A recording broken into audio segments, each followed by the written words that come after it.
God, please. She did not want to disgrace him. She did not want to do anything shameful just to survive. She begged only for one open door. Just one.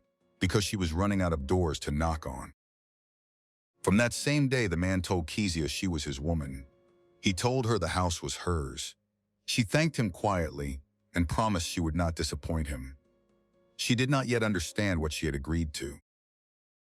Back home in the village, Kezia's mother had already heard. Zola had sent another envelope.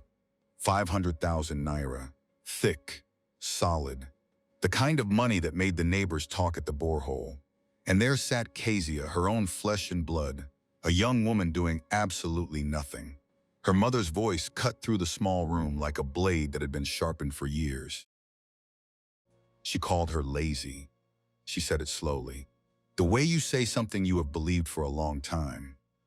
She told her that trying was not money, that trying would not pay her younger brother's school fees, that trying did not put food on the table. She looked at her daughter like a failed investment and reminded her that her mates were already in Atlanta making real money, while Kezia sat here sleeping like someone without shame. Her mother grabbed her by the arm and pulled her out of the bed. Get up, go and find work, stop being lazy. Stop embarrassing me, stop embarrassing this family. Kezia said she was trying, that there were no jobs. Her mother almost laughed. She called it excuses. She said lazy people always had excuses. She told her to get out and hustle like her friends, like Zola, like the other girls who had sense enough to make something of themselves. Kezia obeyed. She said she was getting up. And that was the life Kezia's mother pushed her toward. Sending her off to Atlanta to live with Zola, never stopping to ask what kind of life Zola was actually living. Never stopping to wonder where all that money came from. She just wanted the envelope. She just wanted to stop being ashamed. Back at the village compound, the youngest children whispered to each other in the corner. They asked each other why Mama always shouted at Sister Kezia. One of the older ones answered without hesitation. Because we do not have money like Auntie Zola's house. 500,000. God would bless that girl. Meanwhile, their own sister was here folding her hands like she had all the time in the world. Kezia pressed her fingers to her temples and thought of her father. If he had still been alive, things would not have been like this. He had been the only one who looked at her like she was worth something. Her mother delivered her verdict plainly. When Kezia started bringing money like her mate Zola, she would eat well. Until then, she could suffer standing up. Then Kezia fell sick. The kind of sick that comes from exhaustion and hopelessness pressing down on the chest. She needed help. She sent a message. She begged. She asked for someone to come. Her mother made the call herself. Let Kezia go and stay with Zola in Atlanta. Let Zola handle her. Maybe she could learn from her.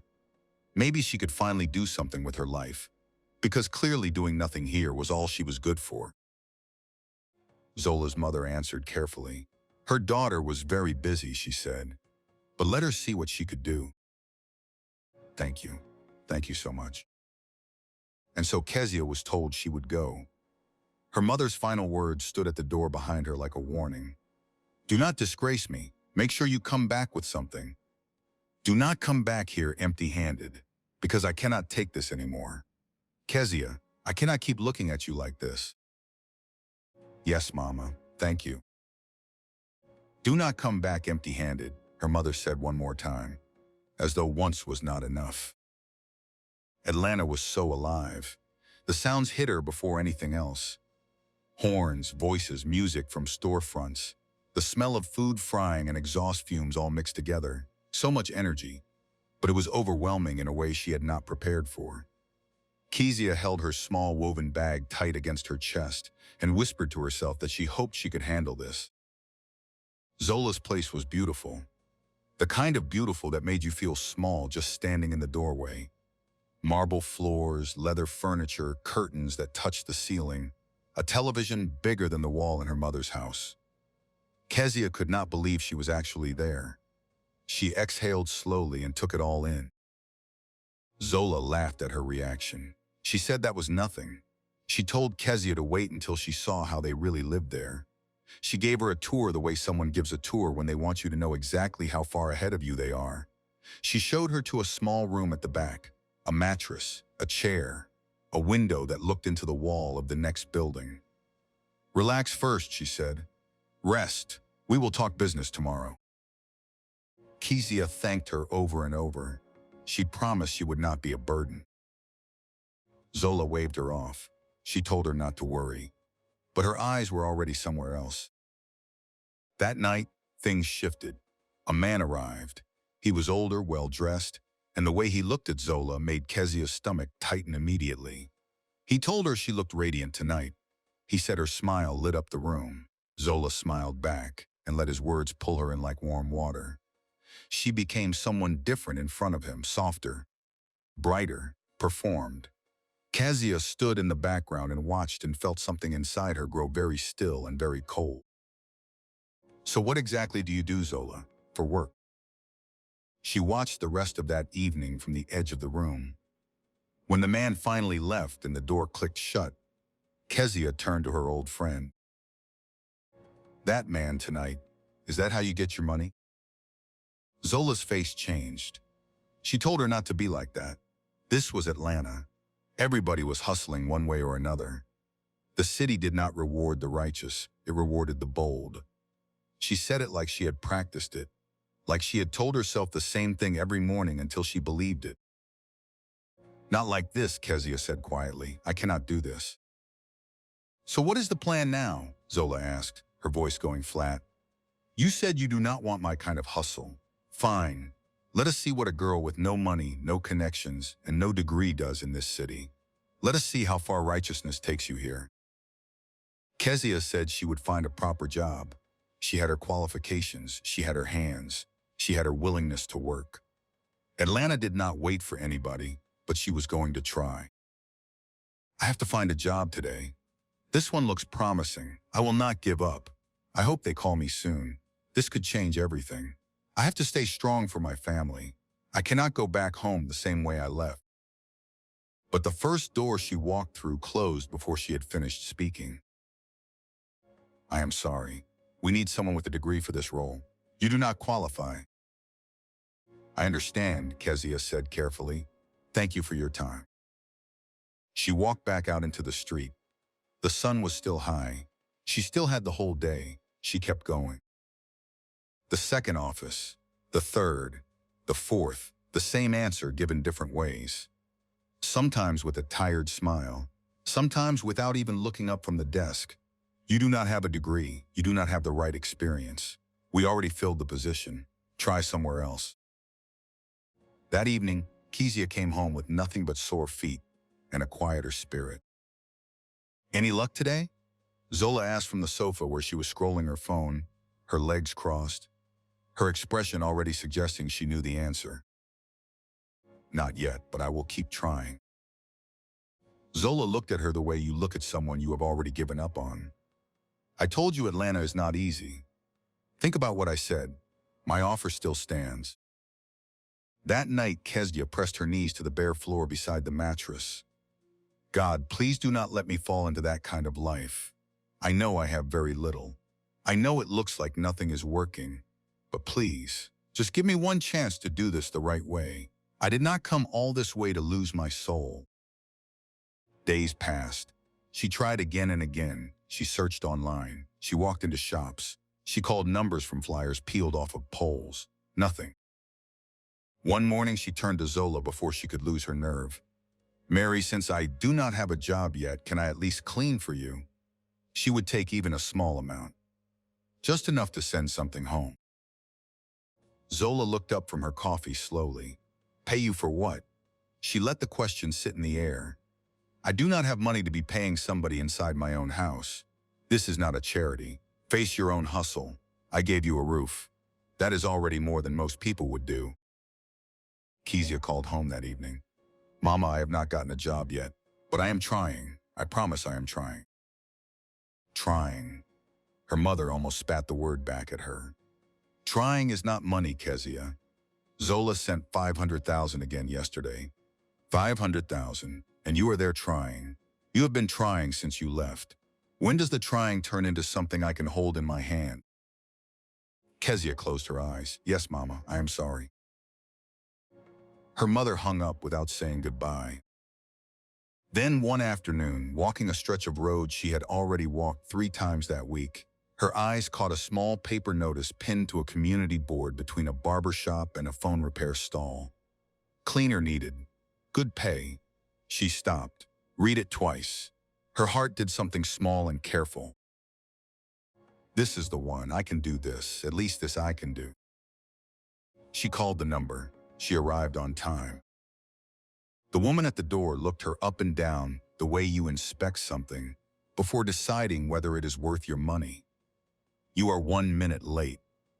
Do you know how many other girls are standing outside right now begging for the same job? I am so sorry, Ma. The bus was delayed. It will never happen again. This is your last warning. I do not tolerate tardiness. You are now on notice before you have even started. Kezia bowed her head. Yes, Ma, thank you for the chance.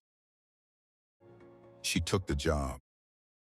When Zola saw her come home in a cleaning apron she had been given to take home and wash, she stared for a long moment. Then she shook her head slowly. Kezia, see your life.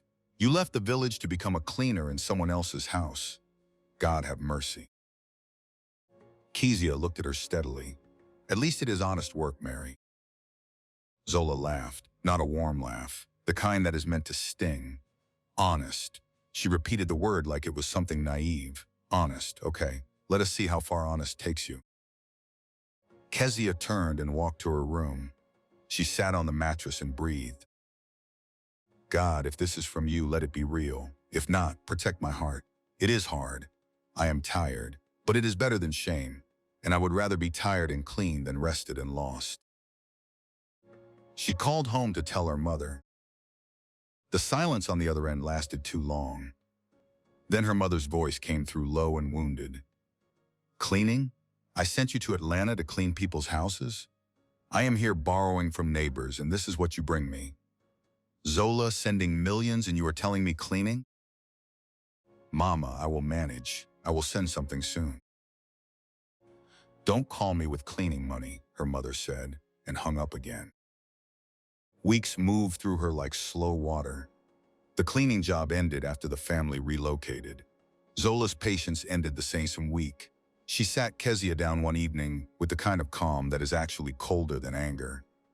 Kezia, you cannot keep doing this. I cannot keep carrying you forever. I have my own life. You have been here long enough. You need to find something, anything, or start seriously thinking about going back home. Please, just give me a little more time. I will find something, I promise. Zola said nothing else, but she did not say yes. Then on a board outside a small provision store near a gated residential estate, she saw it. Housekeeper needed. Buckhead, immediate start, good pay. This is the one. She went the very next morning. She wore her cleanest clothes. She pressed her hair back neatly. She rehearsed her words on the bus ride over.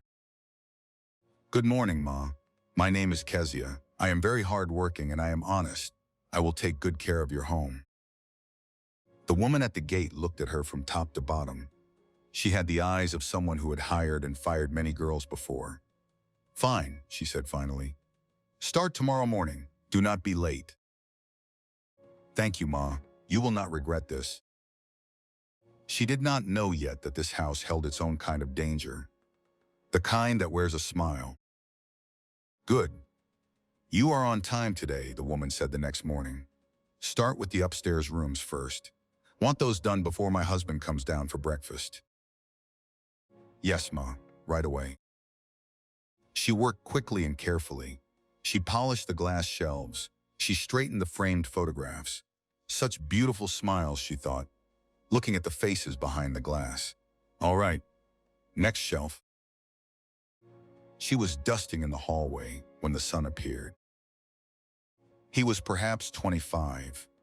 He leaned in the doorway like he owned the air around him, which perhaps he did.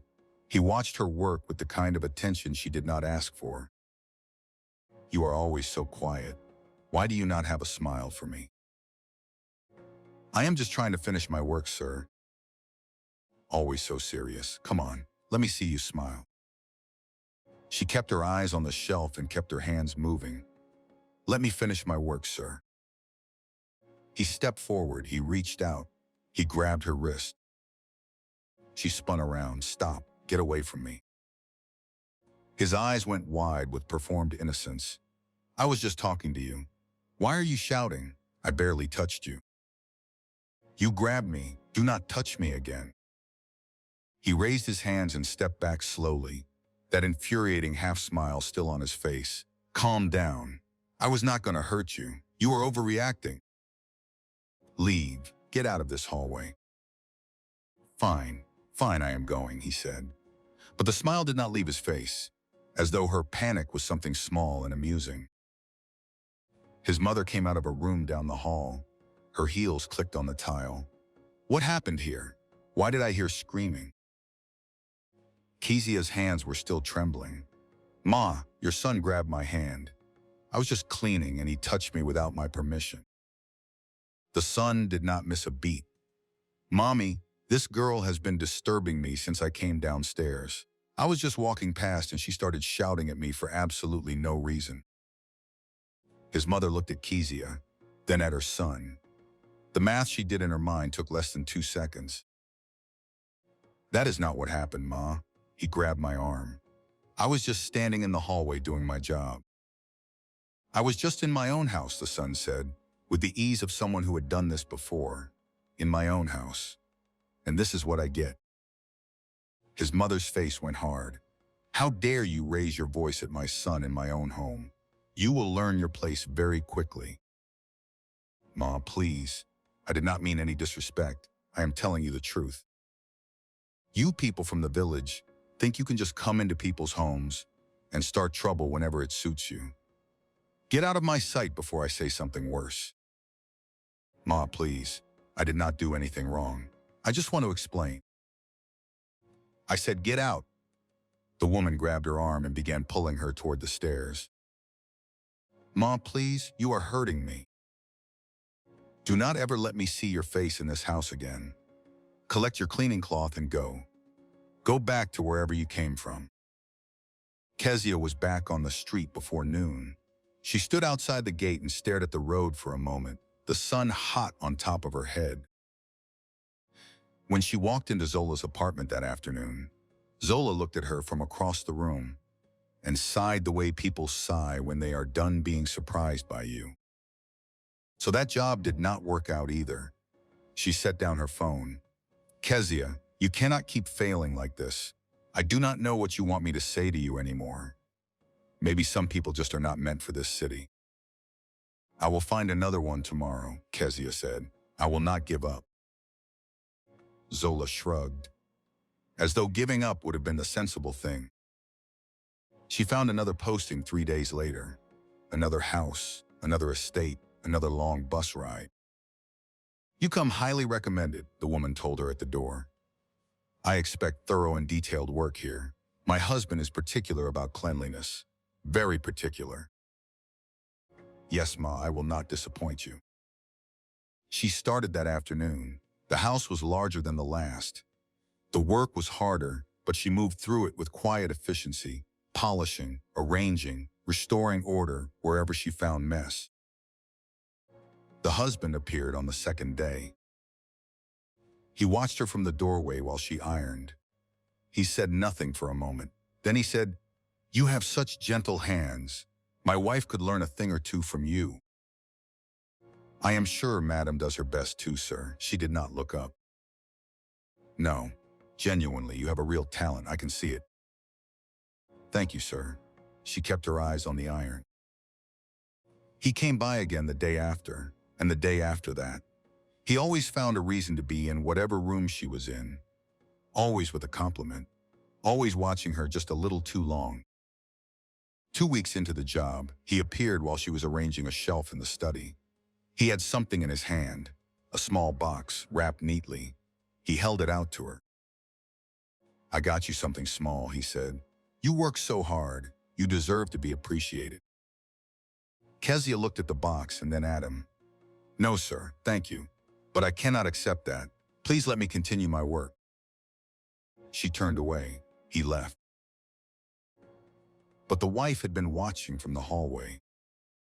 She did not come to Kezia that moment. She waited. She let it build inside her until it was a fire. Then she came.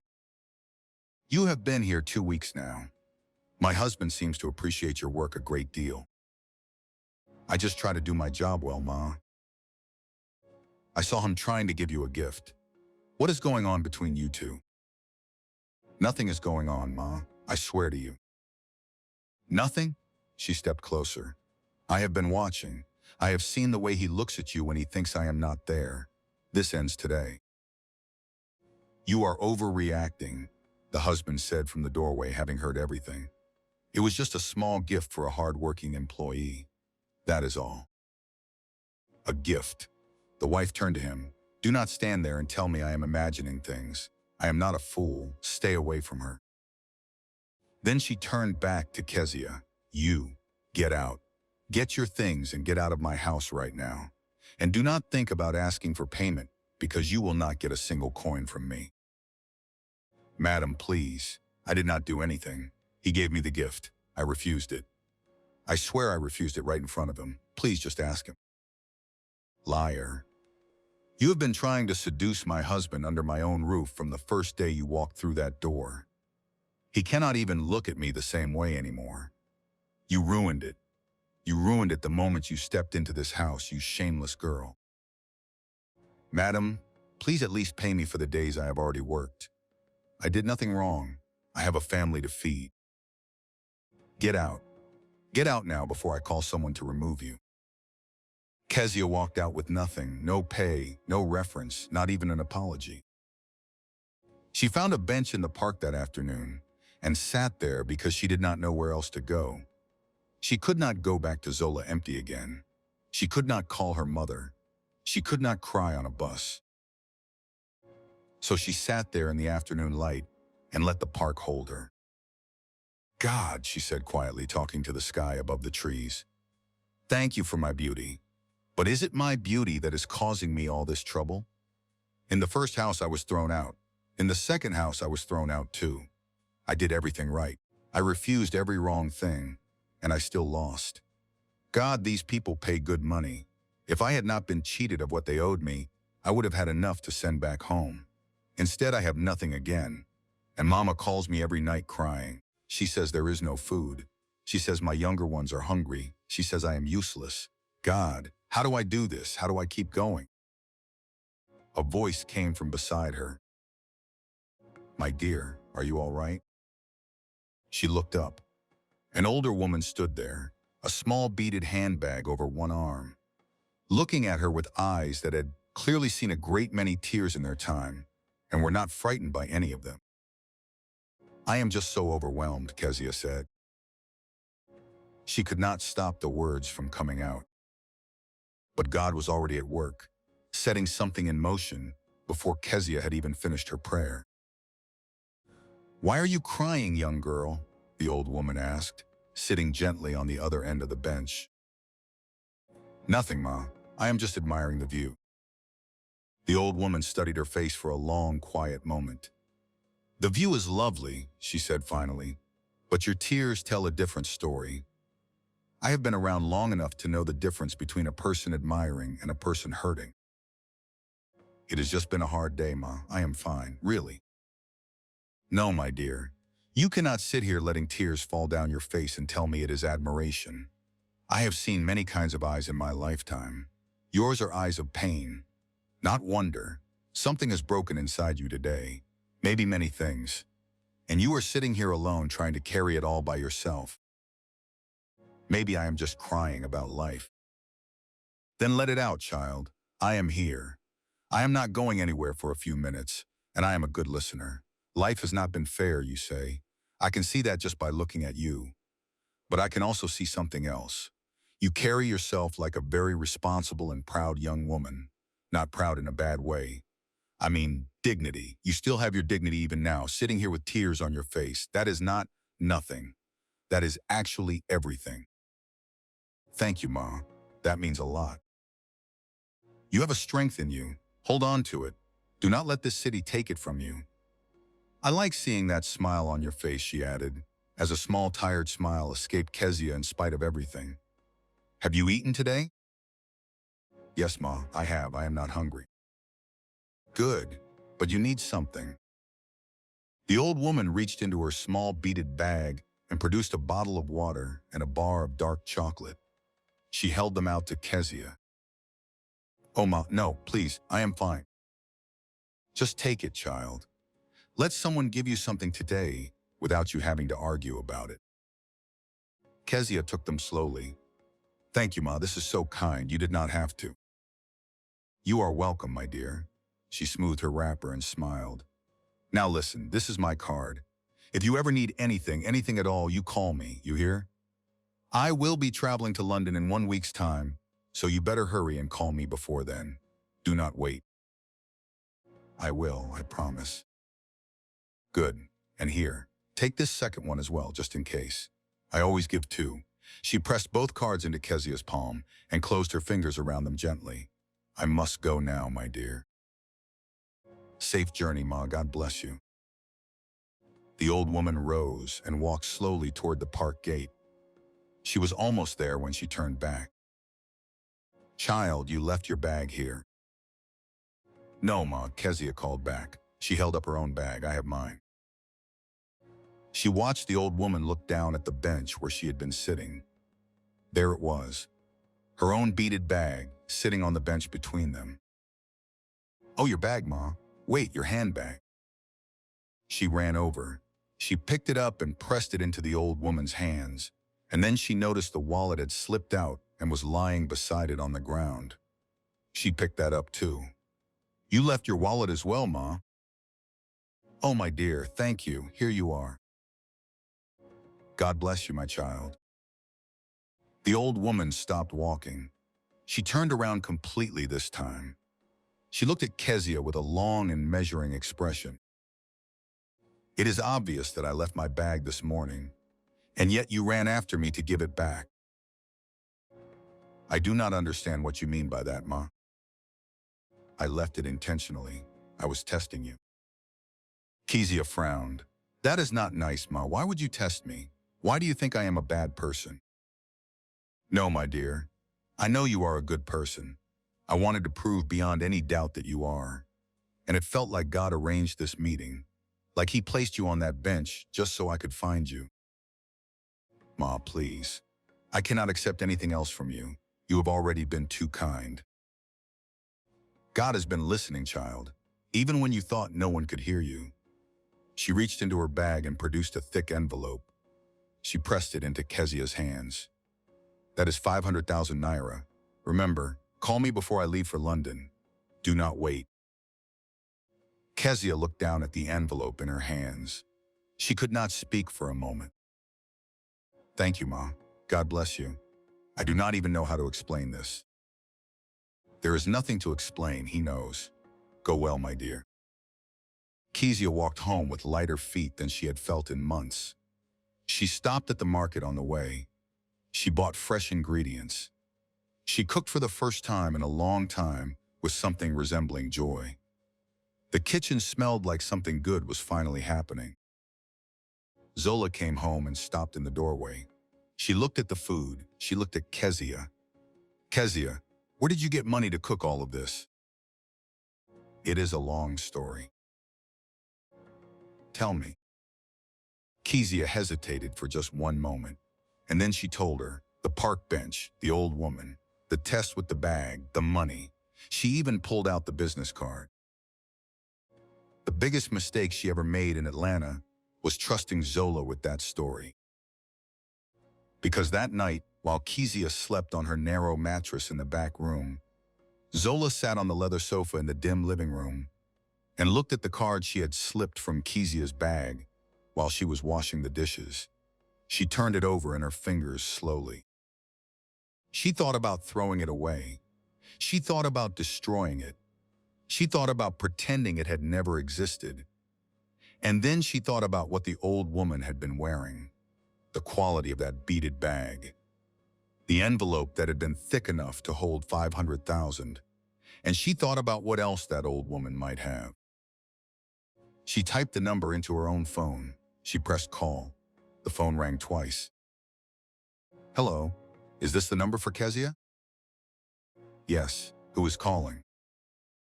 It is Kezia. I need to speak with you. The voice on the other end paused. Kezia, you sound different. What is going on? Hello, good evening. This is Solomon. My grandmother's calls are being forwarded to me while she is traveling. Is this Kezia? Yes, this is Kezia. I would love to meet you properly, Kezia. My grandmother spoke so highly of you. Are you free this weekend? Yes, of course. This weekend works perfectly. Wonderful. How about Saturday evening? Saturday is perfect. Great. I will call you with the details. Zola set down the phone and sat in the dark for a moment. She smiled to herself and whispered, he has no idea. This means something is finally coming my way. Kezia woke up the next morning and looked for the card. She checked every pocket. She checked the lining of her woven bag. She emptied it onto the mattress. She went through everything twice, 3 times. No, this cannot be happening. The card, it is gone. God, what do I do now? I must have been so careless. What will that woman think of me? She trusted me. She gave me her card and I lost it like nothing. She blamed herself completely. She had no idea that the card was sitting inside Zola's phone case, 2 rooms away, tucked behind a loyalty card for a beauty salon. Lord, give me strength. Help me forgive myself. Show me what to do now. Meanwhile, across the city in a quiet room before her London flight, the old woman knelt at the side of her bed and prayed. God, that girl I met in the park, she is the one I have been dreaming about. She is the one I have been praying for. The moment her spirit connected with mine, something inside me already knew. I am not going to tell my grandson and push him. If she is truly the one, let him find her on his own. Let your plan do the work. Because my grandson is a good man. He prays. He loves you. He is not a man who needs to be tricked into anything. If she is the one, he will know.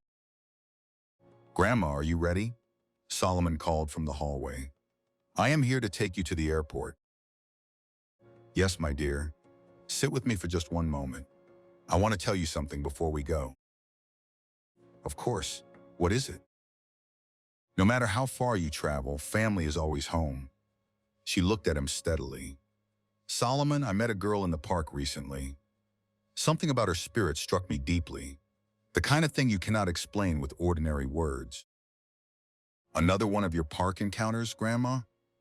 He smiled the way a man smiles when he loves someone very much and finds them gently amusing. Yes, she reminded me of the kind of person this family needs. Her name is Kezia. I truly believe God arranged for us to meet. If she calls, I will take good care of her. Do not worry. I want you to know something, Solomon. I had a dream. I saw that she lost the card I gave her. That is why she is not called yet. Something happened to it. I do not know what, but something happened. Grandma, you are thinking too much. Let us wait and see. If she truly lost it, she said slowly, then perhaps the connection was not meant to be. But if she did not lose it and something else kept her from calling, then she was truly sent to us. Time will reveal which one is true. Solomon, I am diverting calls from my business line to your number while I am away. If Kezia calls, I want you to be the one she speaks to. Understood, Grandma. I will take care of it. Take care, my dear. I will call when I land. Safe flight. I love you. I love you too. Auntie Grace settled into her seat on the plane and looked out the small window at the tarmac below. She had placed her hopes fully in God's hands. He would guide them. Weeks slid by. Zola kept the appointment she had made in Kezia's name, texting Solomon from Kezia's number, using responses she crafted carefully. She kept things vague. She kept things warm. She played the part of the humble, grateful girl Auntie Grace had described. But Solomon was already uneasy. Something in the voice did not sit right. Something in the way the messages landed felt rehearsed. He told himself he was overanalyzing. He told himself to wait and see. Meanwhile, Kezia kept searching. She kept failing. She called home every few days, and every call ended the same way. Kezia, there is no food. Your brother is crying. The neighbor is asking for the money we borrowed. When are you going to send something? When is something going to happen? Are you even trying? Because from where I stand, it does not look like you are trying at all. Mom, I am trying every single day. I promise. Trying. Her mother said the word the same way she always said it, like it was the most useless word in any language. And even from London, Auntie Grace was already worried. She called Solomon. David, I want you to send some money to Kezia. Life has not been easy for that girl. I could see it in her eyes at the park, just enough to help her while she finds her footing. She will appreciate it. How much, Grandma? Send her 2 million naira first. And Solomon, she might refuse it. She does not seem like the kind of girl who accepts things easily. If she resists, persuade her. Tell her it is a gift from me. 2 million naira. Understood. I will take care of it. He composed the message and sent it. Kezia, my grandmother wants to send you 2 million naira. Please send me your account details. She insists it is just a gift. Let me help. It is no trouble. The account details arrived. Solomon looked at the name on the screen. He read it twice. He felt the uneasy feeling return, harder this time. Kezia, whose name is this? This account name is not Kezia. It says Zola. Zola? That does not make sense. What is going on? Oh, that is my sister's account. I do not have my own yet. He stared at the message for a long time. My grandmother does not make mistakes like this. And she told me Kezia would refuse. She told me I would need to persuade her. This person did not refuse for even a single second. Who is this really? Back in the apartment, things between Kezia and Zola had reached a breaking point. Zola had already squeezed 300,000 naira from Kezia's 500 as rent payment. She had watched Kezia send the remaining 100,000 to her mother. She had watched Kezia's mother call back and say 100,000 was an insult. So it is only 100,000. Your mate Zola sends millions. You sit there and you send me this. Kezia, you are very useless. You are very wicked. God, thank you. Thank you that I was able to send anything at all. I know Mama is angry, but that 100,000 is going to keep them fed. That is what matters. Thank you for that. And now Zola was delivering an ultimatum. She sat across from Kezia on the leather sofa she had forbidden Kezia from using too often. Kezia, you cannot stay here anymore. You are causing problems in my life just by being here. There is a way I can let you stay 2 more months, but it will cost you something. What cost? For 2 more months you answer to my name. You are Zola, I am Kezia. You take my name and I take yours. That is the deal. Kezia looked at her for a long time. She could not answer to a name that was not hers. She could not become someone she was not, even for shelter. But she asked for 1 day to think. One day, Zola said. That night, Kezia could not sleep. She lay on the narrow mattress in the back room and turned it over and over. Mery has been acting strange ever since I came back with that 500,000. She talks to herself. She watches me when she thinks I am not looking. And now she wants me to answer to her name for 2 months. Something is wrong here. Even if Zola somehow took that card and called the old lady herself, would the old lady not know the difference? Why would she want me to disappear under her name for 2 months? What is she hiding? God, you see everything. Show me what is happening. Show me what to do. She did not go back that night.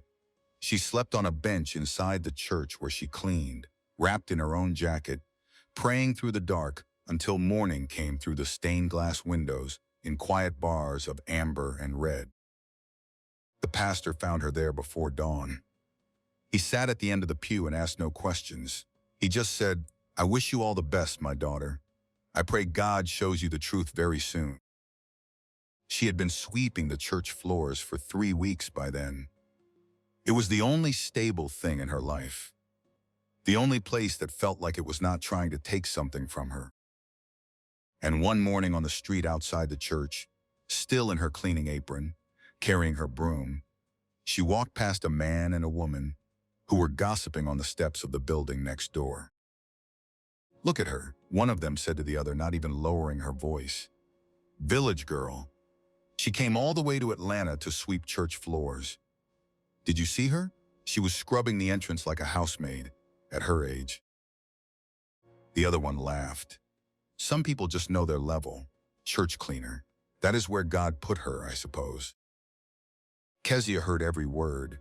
She kept walking. She kept her back straight. She kept her face forward. She did not let them see that it landed. But inside, something in her chest twisted. She gripped the broom tighter and kept walking. God, is this what they see when they look at me? A joke? Something small and pitiable? Is this all I am to this city? She walked back inside the church and swept until the tears dried on their own. Solomon had been troubled for days. The messages from the girl claiming to be Kezia grew more and more inconsistent. Something was deeply wrong, but he did not want to alarm his grandmother yet. He prayed instead. God, I do not want to miss what you are trying to do. If this girl is truly the one my grandmother saw, let our paths cross properly. Let the truth come out on its own. I am not going to force it. He was driving back from a meeting one afternoon when he slowed at a pedestrian crossing. A young woman crossed the road ahead of him. He did not know why his eyes stopped on her. She was wearing a plain dark skirt and a tucked blouse, a cleaning cloth folded over her arm, her hair pulled back simply. There was nothing flashy about her, nothing that demanded attention. But something in the way she moved, the way she carried herself even while clearly exhausted, pulled at something in him that he could not explain. Who is that girl? He pulled over and lowered his window. He called out to the first person standing nearby on the pavement. A man. A girl just walked past here just now. Do you know her? I do not know her name, the man said, but I have seen her before. She cleans the church down the road. She comes and goes most mornings. Do you know where she is going now? She usually walks toward the main road, boss. Solomon reached into his wallet. He pressed a card and a thick fold of naira into the man's hand. 100,000. If you see her again, call that number. Get her name. Tell her someone wants to meet her. And please, do not frighten her. The man's eyes went wide. Yes, boss, I promise I will do it. Solomon drove on. He had an appointment to keep. He had promised to go to Zola's address for the meeting he had arranged. He kept that promise. He arrived. A woman opened the door. I am me, I am Kezia, she said. He looked at her. He looked at everything about her. He looked for what his grandmother's voice had described, and he found something. But it was off, like a song played in the wrong key, close enough to confuse you, wrong enough to unsettle you. Kezia, it is a pleasure to meet you. Please come in. Zola played the role well. She was warm in the places she had calculated warmth would work. She was humble in the places where humility seemed strategic. Over dinner, she said what she thought he wanted to hear. But halfway through the evening, he looked at her directly. Kezia, do not be afraid. Tell me the truth. Is your real name Zola? Her face shifted for just a moment. My name is Kezia. My sister's name is Zola. I did not mean to confuse anything. Why did the account details you sent me say Zola? She recovered quickly. It is my sister's account. I do not have my own yet. I gave her the card so she would believe in you too. That is all. He nodded slowly. He accepted the explanation on the surface, but underneath, his spirit was still restless. He dropped her home and sat in his car for a long time after she went inside. Everything about this girl is strange. She is performing something. She is not at rest inside herself. And my grandmother said Kezia would be humble, She said she would be the kind of person who did not accept things easily. This person accepts everything with practiced ease. God, whatever this is, let your will be done. And then 2 days later, his phone rang. It was the man from the pavement. Boss, I found the girl. The church cleaner. She is in the park right now, by the fountain. She is alone. She does not know I am calling you. Solomon was in his car in 4 minutes. He entered the park from the south gate and walked toward the fountain, and he saw her. She was sitting on a bench with her hands folded in her lap, her head tilted back slightly, her eyes closed, her lips moving faintly, like someone in the middle of a conversation only she could hear. The afternoon light came down through the trees and lay across her shoulders like something deliberate. She was the girl from the pedestrian crossing. He knew her immediately, the same quiet dignity, the same something. His heart said one thing very clearly. "Excuse me, miss. I believe we have crossed paths before." She opened her eyes and looked at him. She did not look startled. She looked the way people look when something confirms what they already half expected. "Do you often come here?" he asked.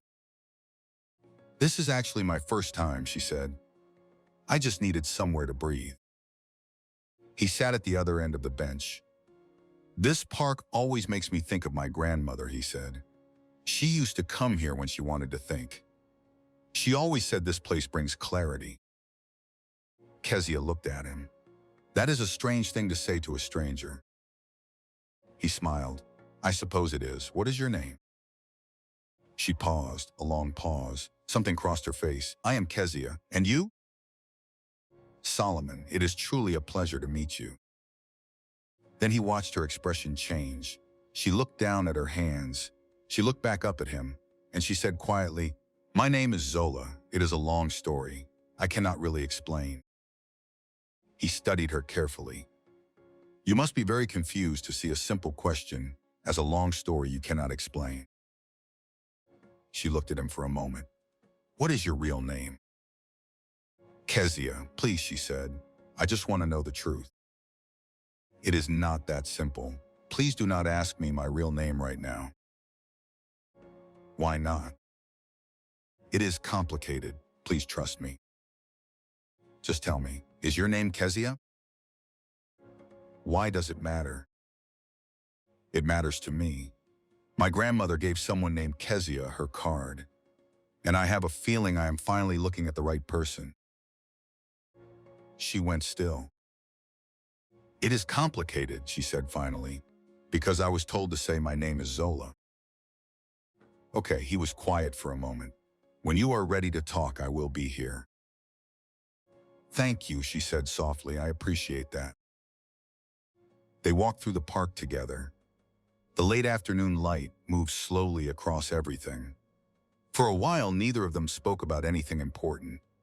They just walked. And it was the most natural thing that had happened to Kezia in a very long time. He stopped at a bench near the pond. "I want to call my grandmother," he said.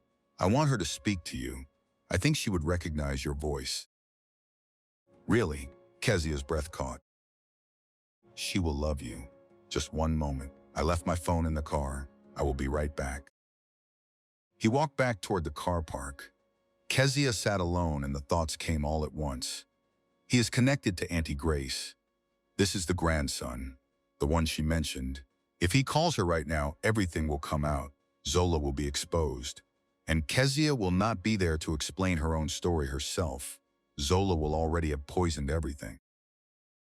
She looked down at her hands. "I cannot do this. Not now. Not like this. Not until I know how to say all of it. I am sorry." She stood up. She walked quickly in the opposite direction and did not look back. Solomon returned to an empty bench. He stood there for a moment. Then he sat down. Then he looked at the space where she had been. He called his grandmother.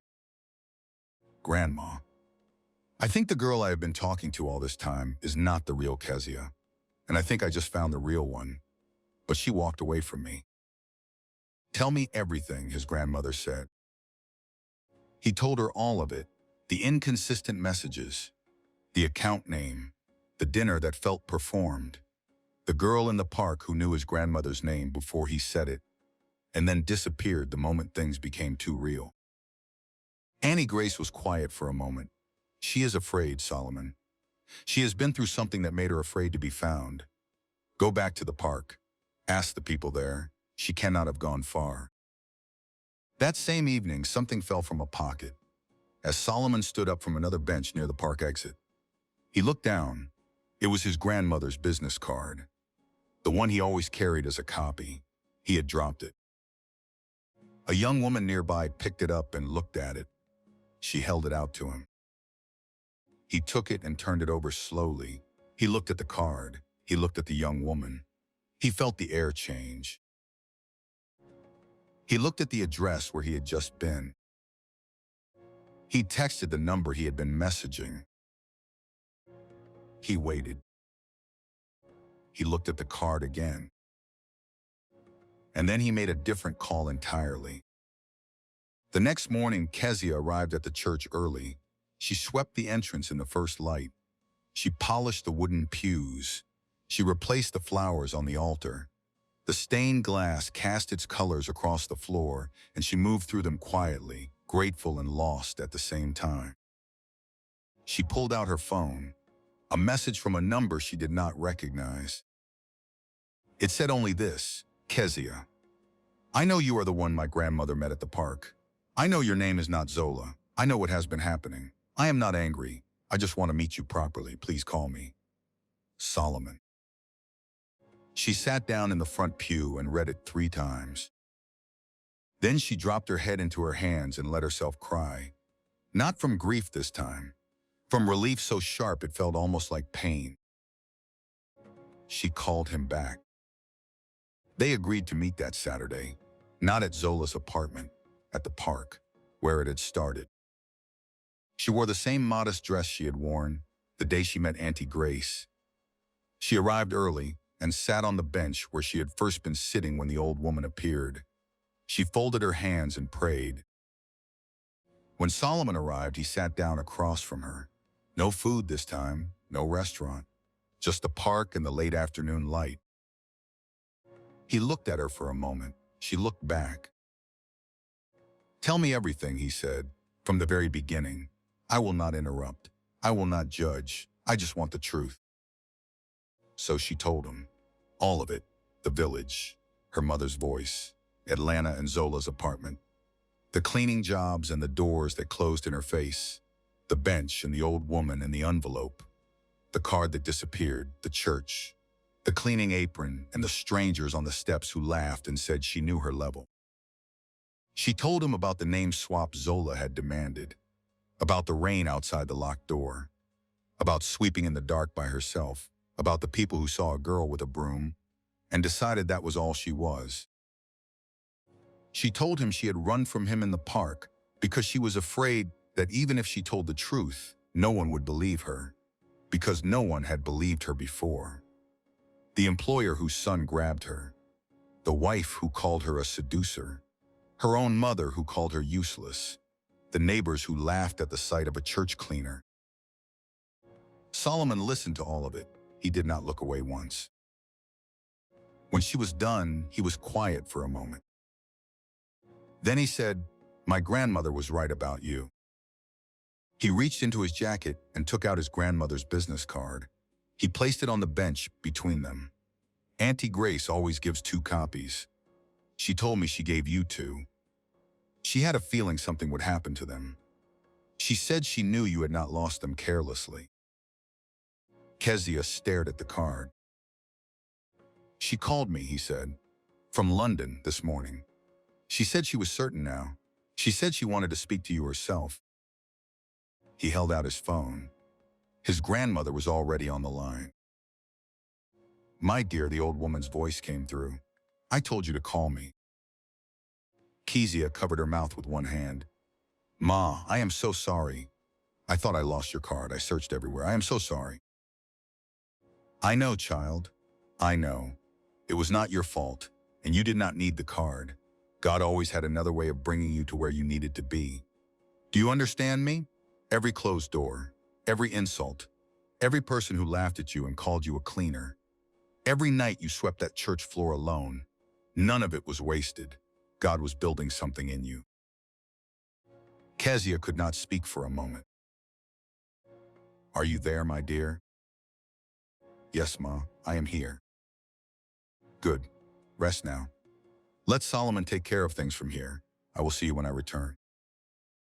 She handed the phone back. Solomon ended the call. He looked at her.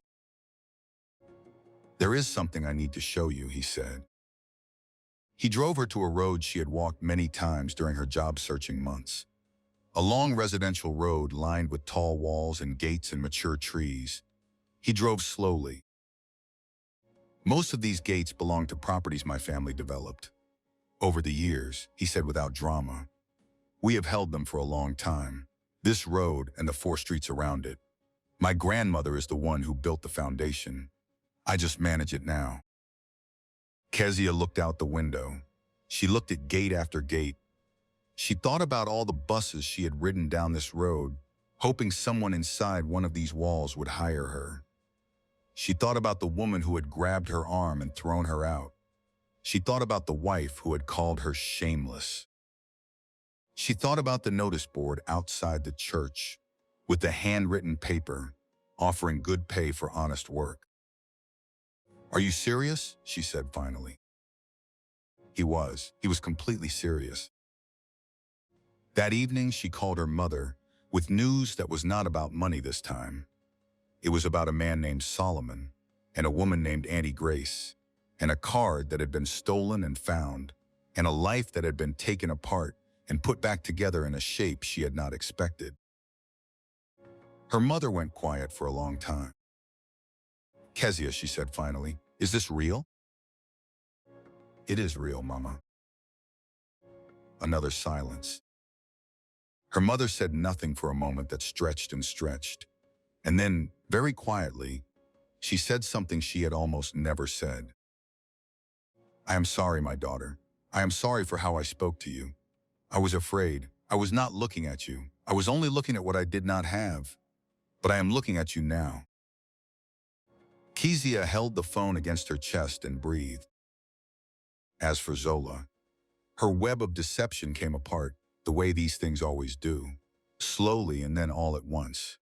Solomon confronted her directly and calmly. He told her he knew. She tried to deflect, she tried to reframe, she tried one more story. But he had already spoken to his grandmother, and his grandmother had already spoken to Kezia, and the truth had its own gravity now. What are you saying? Zola said. I do not know what you think happened, but... He placed his grandmother's card on the table between them. We spoke to Kezia, he said. All of us. I know about the card. I know about the account. I know about the name swap you asked her to agree to. I know about the money you took from her before she even had a chance to send it home. Zola looked at the card for a long time. Nobody has ever looked at me the way you look at her, she said eventually. Her voice was very quiet, almost unrecognizable. Nobody stays for me. Every man I have ever had has only stayed for what I could offer him. I am so tired of pretending I am fine with that. Kezia was not in the room. But when Solomon told her what Zola had said, she sat with it for a long time before she answered. I know, she said finally. I have always known that about her. It is not too late for her to choose differently. But I cannot choose it for her. That is her road to walk. She paused. But I will pray for her, because that is still my choice to make. 2 months later, Auntie Grace returned from London. She came to the park, the same bench, the same afternoon light. She sat down and Kezia sat beside her, and they talked the way people talk when they have already passed through the hard part together and arrived somewhere better. The old woman looked at her for a long moment. I knew the first moment you ran after me with that bag, she said. I knew then exactly who you were. Kezia smiled. The city had not been kind to her. The city had taken things from her she should never have had taken. People had laughed at her for holding a broom. They had laughed at her for cleaning a church. They had called her village. They had called her small. They had slammed doors in her face and told her to know her level. But here she was, on the same bench where God had been listening even before she finished the prayer. And not one thing had been wasted. Not the mop, not the broom, not the tears on this bench, not the rain outside Zola's locked door, not the stained glass light falling across the church floor in the early mornings when no one was watching. Not even the people who had laughed. Because sometimes the ones they laugh at are exactly the ones God was preparing all along. And sometimes the story ends not with noise but with quiet. The steady, unshakable quiet of a woman who finally knows who she is, who she was all along, and who no voice, no locked door, no stolen card, and no borrowed name was ever going to be able to take from her.